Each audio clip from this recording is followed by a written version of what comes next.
Good afternoon. This is Kathleen Reardon. I am the CEO of the New Hampshire Center for Nonprofits, and I want to welcome you all here today for this very exciting webinar about the New Hampshire Nonprofit Emergency Relief Fund.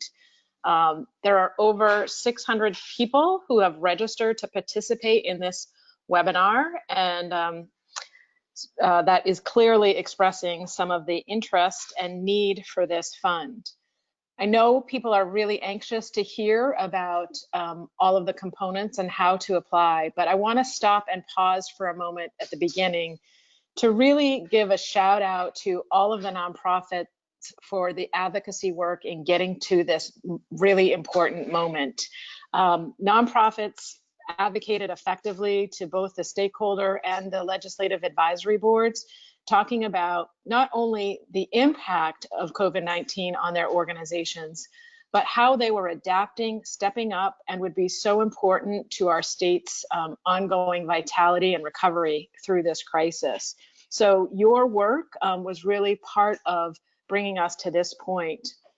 And as far as we're aware, while other states have effectively advocated for nonprofits to be part of other relief efforts, the fact that there is a dedicated established fund for nonprofit organizations in particular is very unique. We're not aware of other models like this in the country.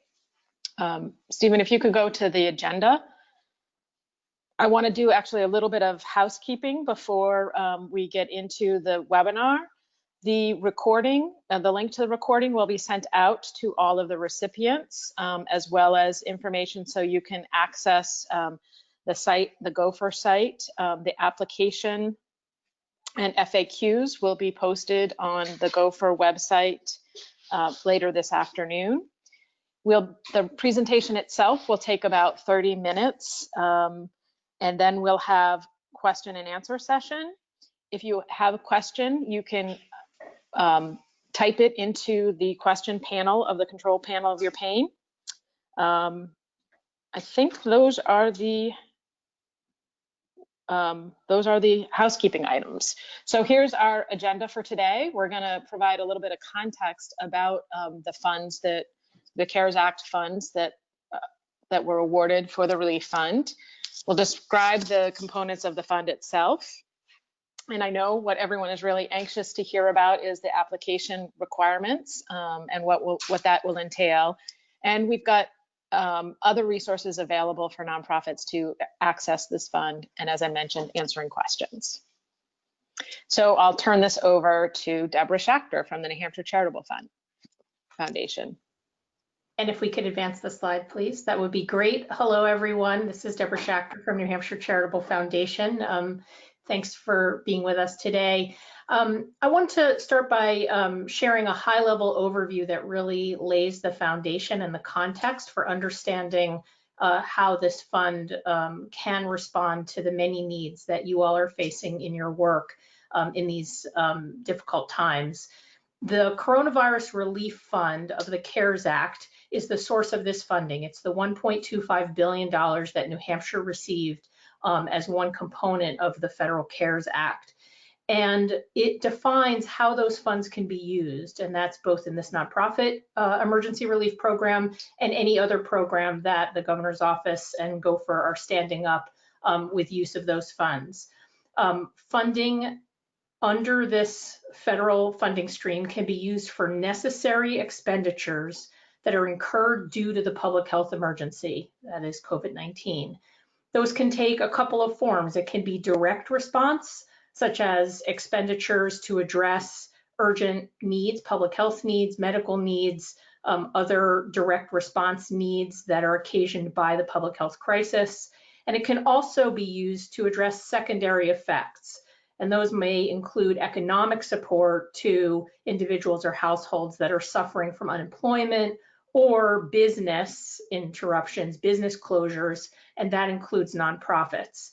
And so as we go through this, be thinking about those two categories, expenditures and what we have come under the program to call losses, economic impacts that may be direct in those among those that you are serving, but also can be organization-specific losses due to business interruptions.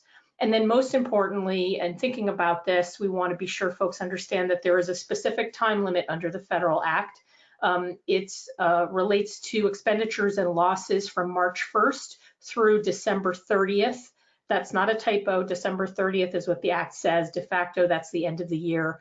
But we're looking at that specific time frame, and funds will need to be expended within that time frame. Next slide. So within that context, as Kathleen said, we were very delighted that New Hampshire, perhaps unique among the states, has stood up a $60 million nonprofit emergency relief fund. We've been affectionately calling it NERF, forgive the acronym, but it's easier to say. And this is a three-part, three-organization partnership. Community Development Finance Authority, New Hampshire Center for Nonprofits, and the New Hampshire Charitable Foundation administering this program on behalf of the state of New Hampshire. The goal of the program includes broad eligibility to receive applications across the nonprofit sector, and we'll talk a little bit more about eligibility in a moment. And just reminding folks that this is a state program. The state is administering federal funds, and the state will make the final decisions after receiving determinations from the partners and reviewing applications. The state will send notifications to grantees, and the state will actually award funds from the state treasury. Funding will not be flowing through the foundation or any other partner. Next slide. Broadly, eligibility. This is a program that is targeting 501c3 organizations. We know there have been a number of questions about that. Again, this is how this program has been defined by the state of New Hampshire. It is just for 501c3 organizations. It is just for 501c3 nonprofits that are able, consistent with the CARES Act language, to demonstrate expenditures and or losses that are attributable to the COVID-19 pandemic and that have been incurred between March 1st and December 30th. And then, as you'll see in the application, there are some initial certifications or assertions that we ask folks to commit to, and one important one is that organizations need to be a nonprofit that's in good standing with the Charitable Trust Division and with the Secretary of State in terms of required state filings. Next slide. I think Simon Delepta is now going to pick up from here and talk about groups that are not eligible under the program. Thanks, Deborah. Hi, everyone. My name is Simon, and I work with the New Hampshire Charitable Foundation.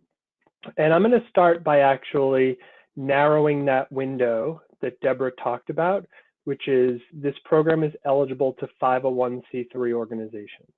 While that is true, and while the purpose of this is broad eligibility, there are some organizations that are not eligible that are 501c3s to apply to this fund. The first is organizations that are eligible for relief under another Gopher approved fund. Most relevant for 501c3s are the Child Care Fund and the Healthcare Systems Relief Fund. Now, we recognize that some nonprofits provide a broad range of programs and services, and that organizations may have experienced expenditures or losses across program areas that include, for example, childcare, as well as non-child care related areas. If that's the case, and the majority of your programming does not fall into one of those buckets of another available fund, then you can complete an application with a focus only on the other portions of work that are not eligible for the other funds. We recognize that there is a little bit of clarity there around majority. But if your nonprofit works, for the majority in childcare or in the healthcare system, you are not eligible for this fund. There are other state funds for those purposes. I want to hold there for a minute and also talk about what are healthcare organizations for the purposes of this fund. The state has determined that organizations that bill for clinical healthcare treatment and services are ineligible for the Nonprofit Emergency Relief Fund, the fund we're talking about today, and are deemed healthcare organizations. So that means that organizations that do not provide clinical care and do not bill for healthcare reimbursement are eligible for the Nonprofit Emergency Relief Fund. That exact wording is available in the frequently asked questions, which will be posted to the Gopher website soon. I want to highlight the Gopher website is at this moment being updated. So if you go there right now, you may see that you don't have access or it may not appear from you. And we understand that that website will be back online with all of this information up shortly. I'll also highlight a couple of other types of organizations and questions that we saw people submitted either as part of this or questions that have been coming in to the email address that was posted on the Gopher website. The first is, are organizations that are faith-based or religious eligible to apply? And that is true if you are eligible if you are a 501c3 religious organization, and then only eligible with regard to any non-sectarian programs or services that are offered to the general public without regard to faith, affiliation, religious belief, or practice. And we also recognize that many religious organizations in the state of New Hampshire have their 501c3 status with an entity that is a larger entity that is based outside of the state. And this is another important clarification for organizations that are and are not eligible. This program is open only to organizations that are based in the state of New Hampshire. If you are based outside of New Hampshire, if you are based outside of New Hampshire, but your organization does significant work in New Hampshire and has both paid staff and physical facilities within New Hampshire state boundaries, you can complete an application for this fund. So let me just state that one more time. If you are based outside of New Hampshire, you're a nonprofit. To be eligible for this fund, you must have both paid staff and physical facilities within the New Hampshire state boundaries. I am also going to, the list is a little bit longer. Stephen, if you go on to the next page. Thank you. And these are the final 5 bullets of organizations that are not eligible to apply to this program. I also want to say that I just got a note that the Gopher website with all of this updated information is now live. Next slide, Stephen. Today is June 11th and the application is open. It's now available on the Gopher website. The deadline for submitting the application is June 25th at 4 p.m. I want to highlight that because the time is a little bit unusual. It's 2 weeks from today and it's at 4 p.m.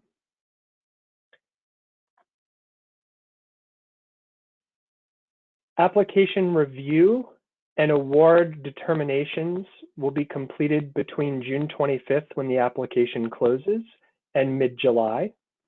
They'll be sent to the state, as Deborah mentioned, for the state's approval and notification and awards. We anticipate that the state of New Hampshire the earliest that they will be able to begin giving grant notifications and then distributing funds will be late July, early August. Next slide, Steve.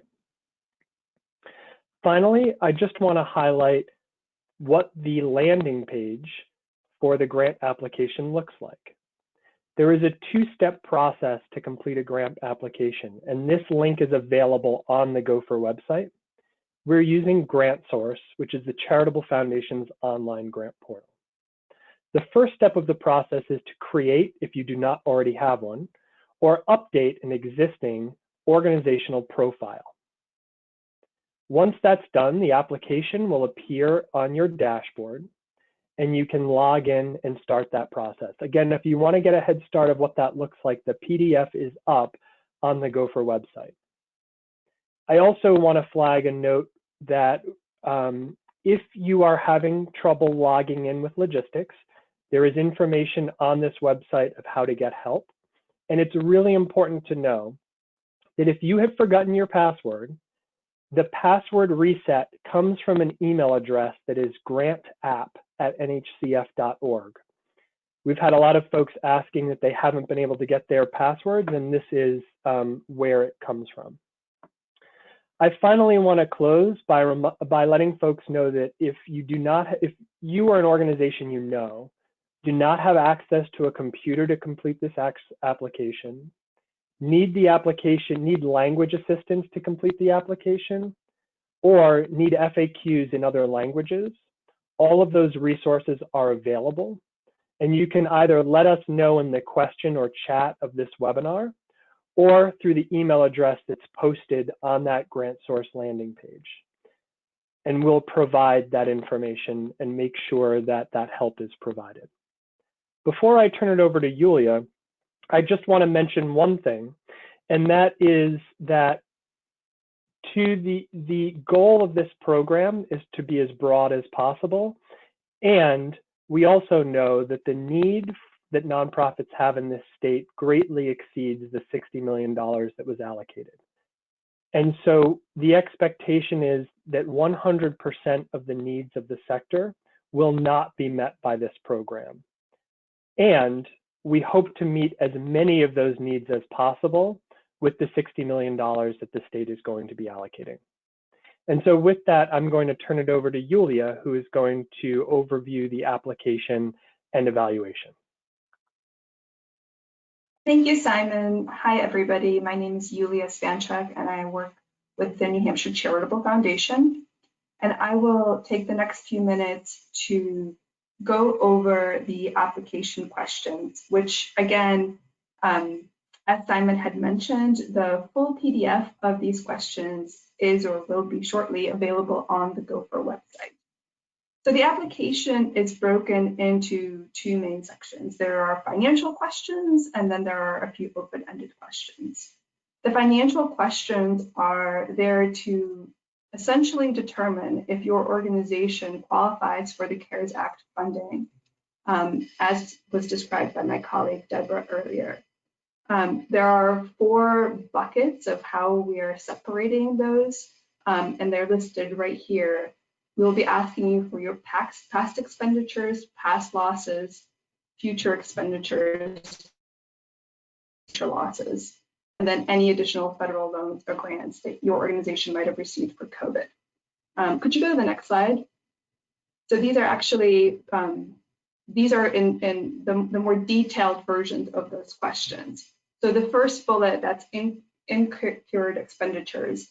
And again, this is looking at the past. So we want you to itemize those from March 1st through June 30th. Those are the expenses. Then again, the losses, again, so past. So we're labeling past up to June 30th. We understand that today is June 11th. So it's a bit of a conundrum there, but we wanted to have a definitive sort of endpoint. And so June 30th seemed to line up with how this application ends. Then the next 2 bullets are looking at your future expenditures. So those are from July 1st through December 30th. Again, December 30th was the date that was named in the CARES Act. Hopefully your organization won't have many expenses on December 31st. And then again, your net losses projected from July 1st through December 30th. I want to mention that we do provide an Excel template on our application. There's a link once you enter into our online portal for GrantSource, which actually, it's an Excel document with 4 individual tabs each lining up with these 4 categories. And on those we list, we provide examples of sort of what would fit under past expenses, future losses, etc. So for instance, if some of you have those questions, a past expense would be, any dollars you might have spent on PPE or cleaning services for your organization, for technology needs in regards to remote work. And then an example of losses would be revenue that might be decreased revenue to canceled events, such as canceled fundraisers or other earned income losses. So as I mentioned, so the first 4 bullets are around expenditures and losses, and then the remaining 2 at the bottom are around any additional dollars you may have received up until this date.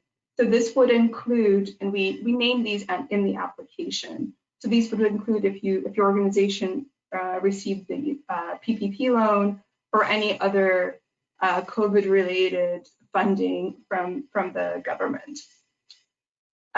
Not listed on this slide is a question that we have on the application that asks for you to name the amount that you're requesting from this program. So that amount needs to be, if you can imagine, all of your past expenses, all of your past losses and future expenses and losses, minus any additional dollars you might have received, right? So the total amount cannot exceed that difference. Could we go to the next slide, please? Thank you. Okay, so after the financial questions are a few open-ended questions that we have, and those are summarized here. They're listed in a little bit more detail on the actual application, but for the purposes of the slide, I wanted to be briefer. So we're asking you to describe the community need that your organization is providing with the programs and services that you run. How the second question is around impact and understanding of sort of what you do and what your track record has been.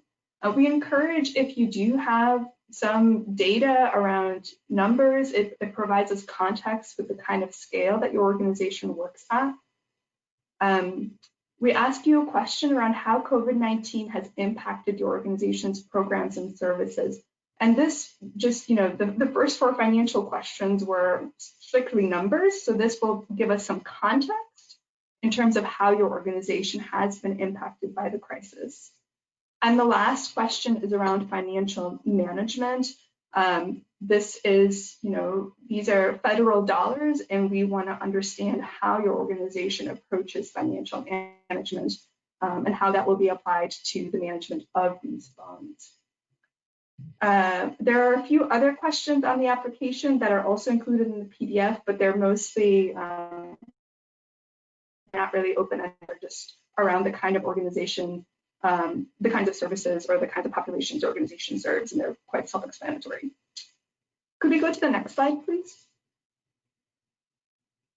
So when we're evaluating applications, first and foremost, we want to understand how your organization qualifies for the CARES Act purposes. Again, because this is federal dollars, we want to make sure that the losses and the expenditures align with the CARES Act purpose. So that's first and foremost, and that is the #1 qualifying criteria for these funds. Secondly, as Simon had mentioned, and Deborah as well, it is very likely that the total requests that will come in will far exceed the 60 million that we have for this program. Maybe not far, but they will likely exceed.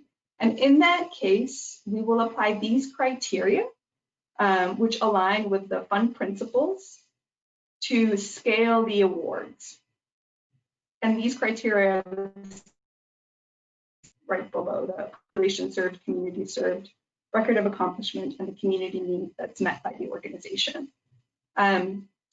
We will understand in further detail when we receive all the applications and the exact scale of requests, how we will scale the award size. And we will know those details once the full program runs its course so that we understand what the total requests are. We do not want to run this program on a first come, first served basis. And so it's crucial to really understand the full demand from the various organizations that are eligible for this funding. And with that, I would like to pass this over, I believe, to Katie. Next slide, please. This is Katie Easterly Marte with the Community Development Finance Authority. And I just wanted to provide a bit of information on the federal and state compliance requirements. Details are being finalized by the state on the requirements, and they'll be documented in a grant agreement that will be between the state and the nonprofit grantee. We are working to ensure that the compliance is as frictionless as possible, but we're under the assumption that the state will be audited, and they need to ensure that the records that they have on file will allow them to swiftly move through that potential audit. So we're still finalizing our understanding of the requirements, and again, they will be put forward in a service agreement between the grantee and the state of New Hampshire. What we know is that there will likely be two pathways for nonprofits, and these two pathways will be represented in two separate service agreements. One pathway will likely be easier and have less compliance requirements.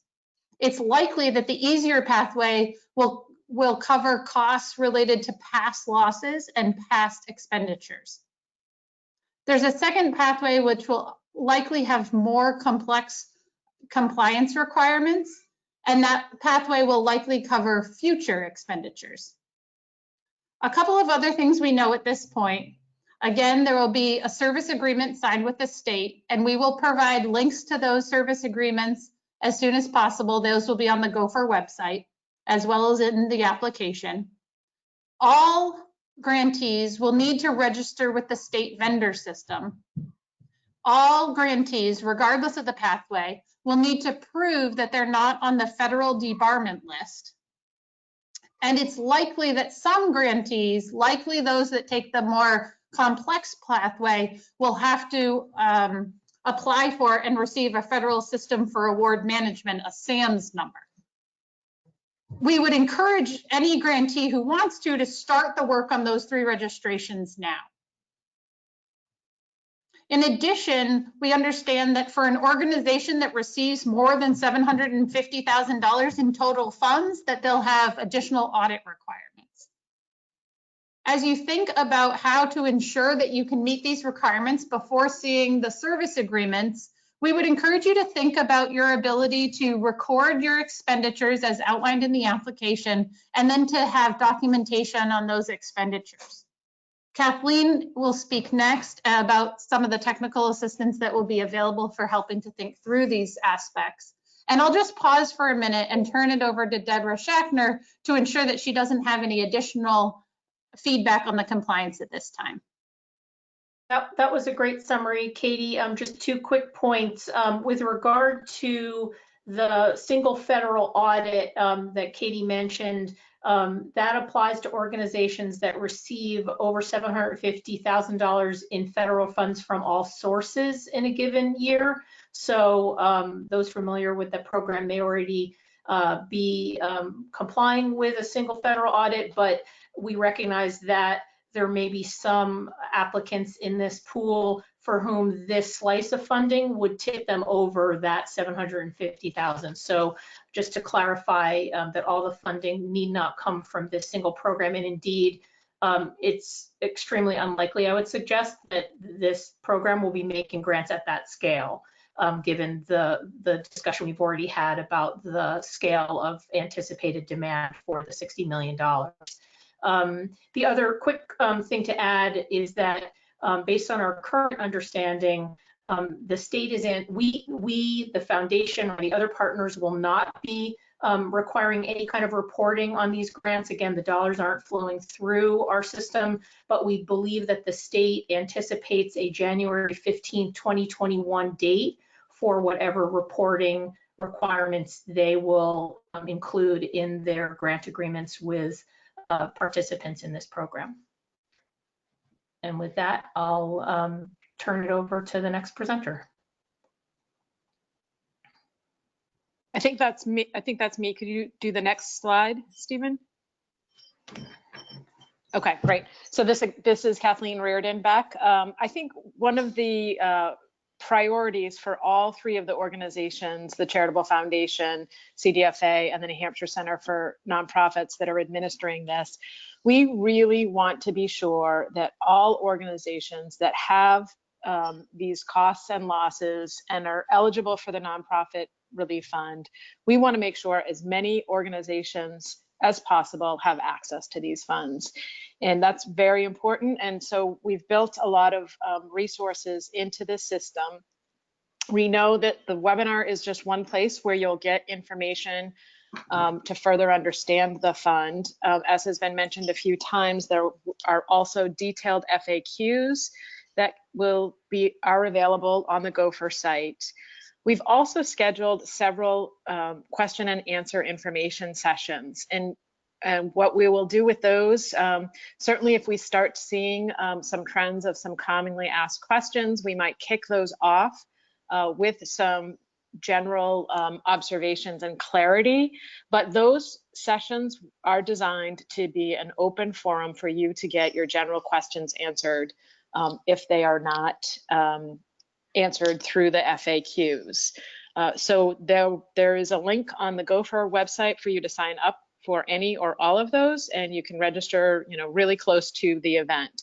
We've scheduled them throughout the application process because we know that oftentimes the questions arise really as you start to work on the application and want to be available. Also, there is an email address which is on the Gopher site, which is nerf, N-E-R-F, at nhcf.org, where you could send in questions. We've also designed some one-on-one assistance for specific application questions related to compliance. How do you complete your financial, the financial aspects of it, and some program questions. And in the FAQ and in the application, you'll see that there's an opportunity to schedule one-on-one conversations to get specific questions answered or to get help on how to calculate or what kinds of financial information should be included in your application. Again, I would just emphasize we expect a great deal of volume in this, and so we're doing our best to provide plenty of opportunities for everyone to ask questions and get help. So start first with the FAQs and then get the additional scheduled help if you aren't able to get it through the FAQs and other resources. I believe that may be it for I think we might be ready for questions.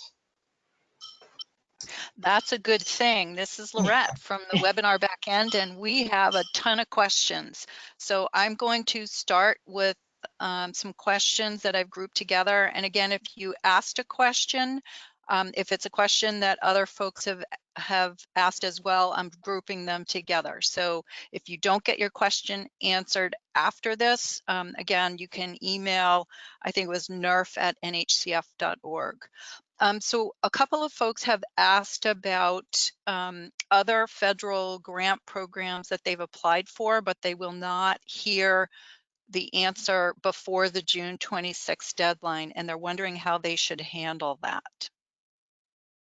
This is Deborah. I can answer that. So we have a question specifically in the application in anticipation of this very challenge that asks about any pending applications for other relief, other federal relief programs. So there's a place for you to indicate that you have something pending. What it's important to say about that is that the state is very mindful that they may be and perhaps are likely to be subject to federal audit of their operation of this program. And they're taking very seriously the federal admonishment against double dipping, if you will, that the Coronavirus Relief Fund can only cover things that have not been covered through other federal programs. And so if you were to receive a grant under this program and then subsequently to receive other funds that covered the same losses or the same expenditures, you absolutely could expect that as part of teeing up with the state that there would be a recoupment issue. So revealing that information up front is what you can do now. We understand you don't have a crystal ball, and then just being mindful of that upon receipt of any grant that you might receive under this program. If you were pending another decision from another federal agency or another federal funding stream, you may want to, plan your finances accordingly with that double dipping prohibition in mind. Great, thank you. A couple of folks have asked, is there a limit on the amount of the grant requests? So right now, there is no limit, and we are asking folks to document all their losses and expenses, and that will be less any other federal funds received. I do want to flag that it is very unlikely that anyone will be made 100% whole for their losses, and it will depend on the volume of requests received. As many of you know, the Main Street program has a maximum grant cap. It is possible that this program will as well once we understand volume. But at this point, we are asking you can request any amount. Great, thank you. Do losses from canceled fundraising events or donations that are not received qualify? They do qualify, and they are listed in that financial template. So if you had a loss, if you did not have a fundraiser that was scheduled, the net loss from that fundraiser, if it's in the past especially, will be, you are able to claim. And I say net loss because you will need to calculate, did any sponsors, for example, let you keep their donation? Or were there costs that you did not incur because you didn't hold the fundraiser? And so all of those elements will need to be calculated as part of the answers to those questions, and there is the ability to do that in the spreadsheet. If you are having trouble and feeling like, gosh, I don't even know how to think about this, I will highlight that financial helpline that they will not provide you with answers of what number to fill in, but they will provide a helpful ear about how to think about some of those elements if you want it. And I would say take a look at the template first, which is in the application and FAQ. And then if you're still at a loss, you can click on the link and sign up for financial support and be connected to somebody to walk through that with you. Great, thank you. We have several folks who've asked for a little more specificity about childcare. In particular, they're asking about residential or overnight summer camps and whether or not they qualify as childcare. This is Deborah. Based on the guidance to this point, to the best of our knowledge, those do not count as childcare. However, I want to say here and throughout this process that there may be nuances about which we need to consult with the state to ensure that we're interpreting their intentions properly. So at this time, we believe that camps and such are not included within the childcare definition. But if questions arise that call, for more detailed specificity, and we know that nonprofits function in all sorts of ways and traverse multiple programs, we will be continuing to consult with Gopher and the state to ensure that we can get you the best guidance possible, and may update the FAQs to the extent there are, recurring questions, so that as more clarity emerges, we will share it with everyone. Thank you, Deborah. And there's a follow-up to that childcare question. One organization says that in the pre-COVID world, the organization was a majority of non-child care, but because of the soft opening phase that they're in right now, they've been doing mostly child care. So they're wondering how that will impact their application.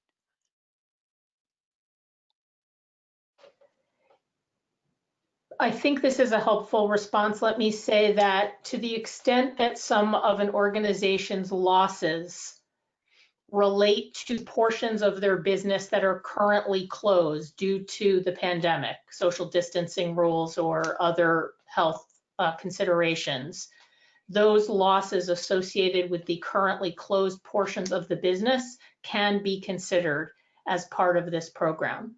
So perhaps that answers the question broadly. And again, in this forum, it's probably difficult to answer extremely customized questions that may be dependent on particular entities, program details. So please feel free to use that NERF email address, and we'll be glad to follow up with individual groups to help you scope out your own individual circumstances.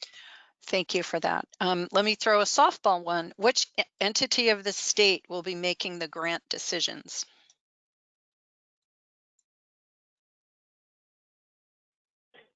So Gopher is the entity that will be making, which is an office of the governor's office, will be making final grant decisions, and the grants will be made from the state treasury.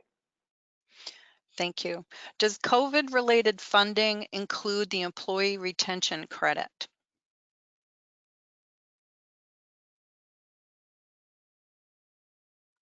If you keep in mind the double dipping rule of thumb, you can't include, you either have to exclude costs that have already been addressed, or you have to subtract out and report all federal relief funds that you've received that have gone toward the needs that you've framed. So any money that you've received to navigate the needs that you've defined that you believe are qualifying needs to be accounted for. So partly it's a budget question of how you what you chose to claim, but we would like you to report all federal relief funds that have been received, and the reviewers will be able to work with organizations or to review those to ensure that we understand that. That's one of the reasons we asked the question we did in the narrative section about the impacts of COVID on your work, so that, and there's also a place in the template itself for any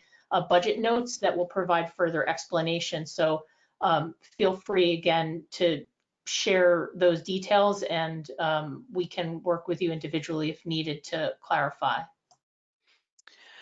Thank you. Next question. Among organizations that meet the threshold eligibility questions, do you expect to eliminate entire proposals or just scale back how much funding an applicant might receive?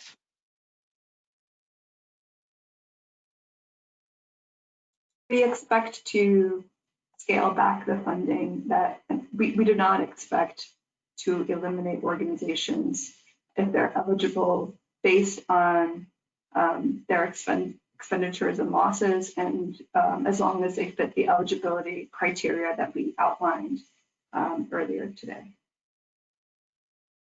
Okay, here's another question. It may be pretty specific, but we're a homeless shelter already contracted with the state to serve the homeless and receive direct deposit for that contract. Does that satisfy the registration in the state vendor system?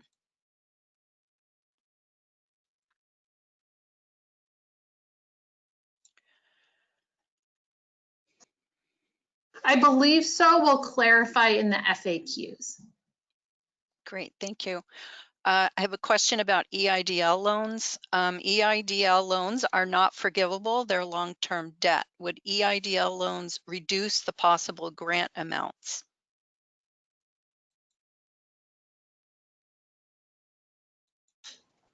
The federal guidance refers, I believe, to both grants and loans, but we will make a note about that and provide further clarity as we're able. Thank you. A couple of folks have asked if we've applied for a New Hampshire Charitable Foundation Community Express grant, the COVID-19 Express grant program. Can we apply for these funds? If you have applied for either any programs through CDFA or the New Hampshire Charitable Foundation, we want to be really clear that this is a state grant program. And so funds from any other program administered by, or funds from any other grant program that are run by the organizations administering this program, the foundation or CDFA, do not make you ineligible and will not have to be deducted from any of your request amount. Thank you. A couple of questions about eligibility for organizations. If our organization is based outside New Hampshire, but has both paid staff and a physical location in New Hampshire, should we only include the New Hampshire-based expenditures and losses, or can we include the organization-wide expenditures and losses? It is only for expenditures and losses that happen within New Hampshire state boundaries. And so it is only for New Hampshire-based work. Okay. Are there any requirements for maintaining staff if we receive these grants? That is not presently any component of the nonprofit emergency relief program. The only footnote to that would be if you're claiming future expenses that are tied to anticipated staffing, and then you don't incur those expenses as projected, then you could be subject to recoupment if you received grant funds to cover expenses that you don't have. I wanna go back to a prior question because a colleague has flagged that the New Hampshire Child Care Program does include some types of licensed summer childcare that could include day camps, I believe, not overnight camps. So I would just refer you to Child Care Aware New Hampshire's website, which provides further clarity about that program. And if you still have questions, I may have answered too quickly. If you have further questions about that after reviewing the information that's available on the Child Care Aware website, please get back in touch with us. Great, thank you. A couple of folks have asked about the Main Street Relief Fund. They're asking if they've applied for the Main Street Relief Fund, will that have an impact on being able to apply for these funds? The Main Street Relief Fund, nonprofits are not eligible for the Main Street Relief Fund. We do recognize that if any organization filled out the Main Street Relief Fund pre-application, everyone who did that received an email with a registration number and a link to apply. It is also clear on the Main Street Relief Fund website that nonprofits are ineligible for that fund. And so if you are a 501c3, the Nonprofit Emergency Relief Fund is the fund that you are eligible for. Thank you. Will the grants have to go through governor and council?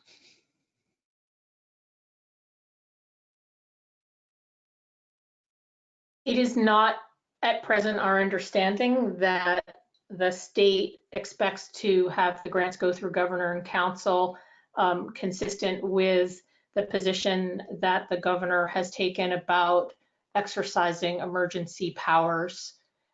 Beyond that, I think that's a question for the state. I have a question from a faith-based organization about the 501c3 status. Do you need a letter of determination from the IRS if you are faith-based? According to IRS code, faith-based organizations do not usually need to have this letter because they are exempt. So this program is only open to 501c3 organizations. And so you must be a registered 501c3 in order to apply.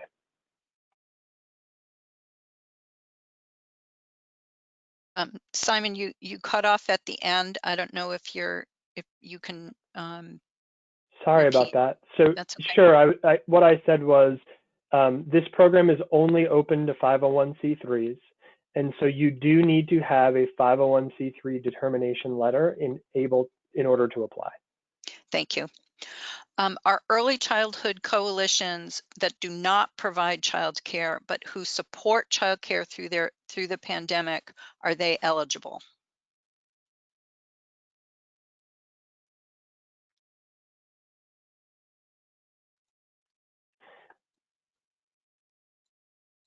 We're pausing because we're thinking. So Okay. what I would say is that's an excellent question. And rather than make up an answer on the spot, it would be really helpful if you followed up with us through the NERF channel, and we will have time to think. And also if we need to consult with the state about that. Great, thank you. Some of our past foundation partners this year because of COVID-19. Can we count lost foundation grants because of those funding priority changes?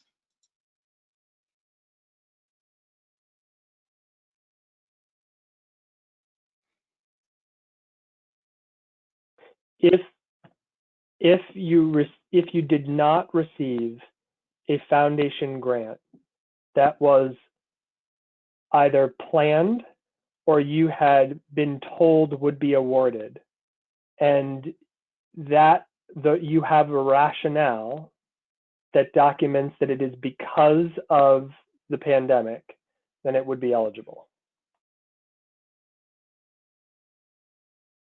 Thank you.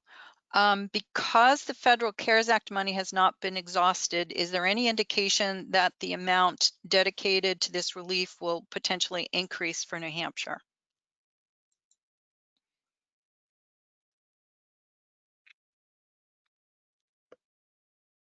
I don't know. A crystal ball question. We are, I mean, I will say, I don't know is a good answer. I will say that we are, as we are having more organizations complete profiles and begin their applications in our online GrantSource portal, we are tracking the total demand and the need for funds. And we are, in communication with the gopher, or will be, around what that demand is and what the scale is. So that still doesn't answer the question, but there is information that we will be collecting about running this program that will further inform both us and perhaps other state leaders about what the actual needs of the sector are. Great, thank you. Will support organizations be treated the same as direct service organizations?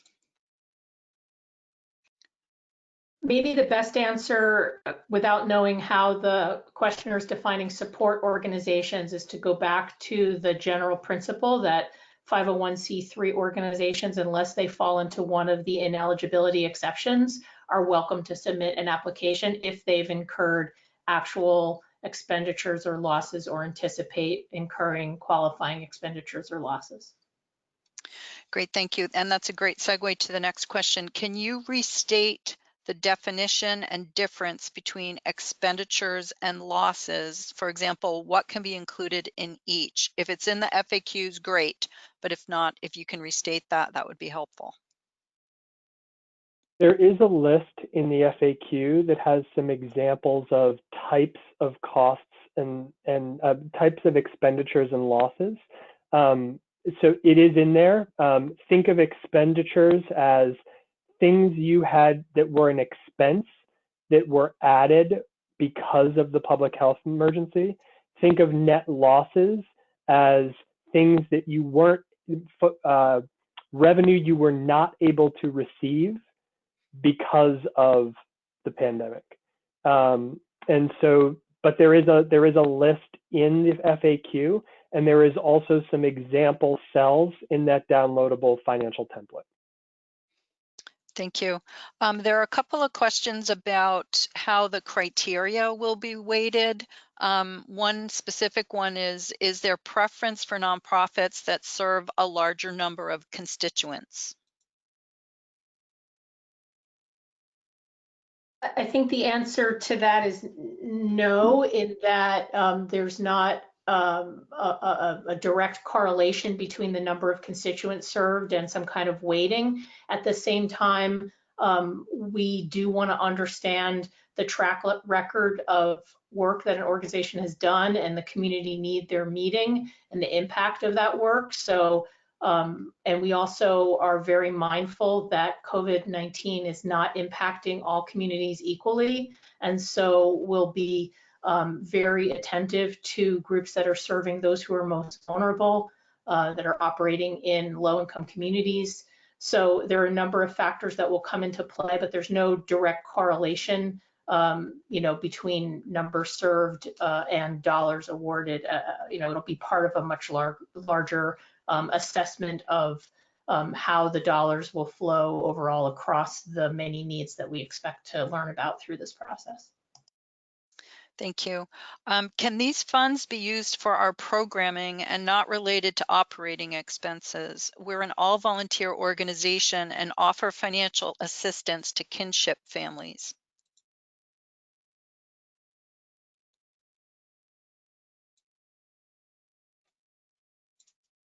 So this program is, sorry, go ahead, Deborah. I think that was Yulia, but can I just say, just in the interest of time, as I see that we're approaching 2 o'clock, that's a good question, and it sounds like a very case-specific question. So perhaps that's one that we can also address one-on-one through our technical helpline. Not to put everybody off, but just mindful of the clock. Thank you, Deborah. There are a lot of very specific questions in here. And so, again, we encourage folks to check out the FAQs and check out the Q&A sessions, sign up for one of those. And we will have a list of all of these questions available and make sure that they get answered as well. And I think, I'm not sure who closes the webinar. Do we want to have someone step up and take over that role? Hi, Laurette. This is Kathleen. I will just thank everyone for their great and very detailed questions and information, and remind them that we will send out a recording of this link. Feel free to share that with others who are in your network that weren't able to participate, if they want to answer that. And again, look at the Gopher website for updated FAQs, or for the FAQs and the application information. Thank you very much, and we look forward to working with you.